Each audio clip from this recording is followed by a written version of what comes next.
All schools on island could be reopened based on St. Lucia's COVID-19 situation and assessment. That's according to Chief Medical Officer Dr. Sharon Belmont George. Dr. George, who argues that it is estimated that while COVID-19 will hang around for 2 years, the reality of keeping schools shut is unlikely.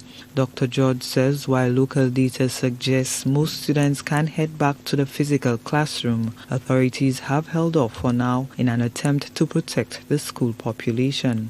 As a result, only students who are at a critical learning juncture will be considered for classes as part of a phased reopening strategy. Our national situation in relation to COVID-19 has been explained. Based on the gains from an empirical standpoint, schools can be given the green light to open up completely. Out of abundance of caution, it is recommended to keep the general school population closed with the online model and to concentrate only on these two critical groups due to their pending examinations. According to the World Health Organization, there have been few COVID-19 outbreaks in schools. From the studies conducted, the transmission was primarily related to the social events linked to schools rather than transmission within classrooms. So why are grades 6, Form 5 and CAPE students considered to be at a critical learning stage? Coordinator of Guidance Counseling, Joycelyn Eugene, explains that this is a defining moment academically for these students in terms of determining their career paths. But the COVID-19 virus has created some uncertainty. We want to secure the students' future from now. If we do not help them transition efficiently and effectively now, 5 years from now, they will be dealing with the repercussions. And anytime a child is not supported and does not get through trauma successfully, anytime they face something that looks similar in the next few years, if they face another crisis, they will revert to the same type of behavior that they had, and sometimes it goes right down to apathy and inability to be able to move forward. So in order for us to help them develop the skills necessary, we want to ensure that we do all that is necessary to help those students and to bridge the gap. Grade 6 and Form 5 classes are expected to resume on June 2nd, 2020 for 16 days.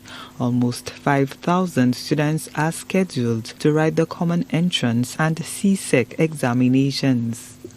Our 2,444 students who are registered to do CSEC examinations, who started this year thinking that they would end in that manner, actually get that opportunity to do so. Our 492 CAPE students. For CCSLC, we have 113 students. For our Common Entrance, our grade 6 students, we have 2,198 of them in our primary schools. How can we ensure within a safe environment, following the scientific information given to us, that we provide the best possible end of this academic year to our students? This is our goal. The Common Entrance examination will be administered on June 29th and the content will be modified to cover grade 5 to the first term of grade 6. Registrar of Examinations, Carmelita Matthew, breaks down the exam's structure. The exam will be from 8:30 to 12:50 p.m. It's only the multiple choice paper, which comprises the mathematics paper with 50 items, English language with 60 items, the general paper with 4 components, which is social studies, 15 items, science and technology, 15 items, health and family life, 10 items, and study skills, 10 items, which brings it to a total of 50 items. So all of these will be in the multiple choice format as indicated, and this is what students will be tested on that day. CSEC and CAPE will begin on June 29th and end on July 17th. CCSLC starts on July 20th and concludes on July 22nd. There is growing concern among parents with St. Lucia's possible increased risk associated with visitors to the island's shores as the country reopens its borders in the first week of June.